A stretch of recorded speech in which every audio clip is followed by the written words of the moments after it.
افریقی ملک یوگنڈا میں ایک امام مسجد صاحب اس وقت مصیبت میں پھنس گئے جب یہ انکشاف سامنے آیا کہ ان سے 2 ہفتے قبل جس خاتون سے شادی کی ہے وہ دراصل ایک مرد ہے۔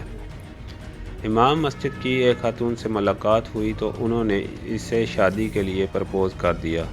خاتون نے فوراً ہاں کر دی اور دونوں کی شادی ہو گئی۔ شادی کے بعد جب سہاگ رات کا وقت آیا، امام صاحب نے آگے بڑھنے کی کوشش کی تو نئی نویلی دلہن نے یہ کہہ کر انکار کر دیا کہ وہ اس وقت تک جسمانی تعلق قائم نہیں کرے گی جب تک آپ اس کے والدین سے نہ مل لیں۔ 2 ہفتے تک تو سب ٹھیک ٹھاک چلتا رہا اور امام صاحب اس امید کے ساتھ زندگی گزارتے رہے کہ جلد ہی وہ اپنی بیوی کے والدین سے ملیں گے، لیکن ایک پڑوسی کی انٹری نے سارا راز ہی فاش کر دیا۔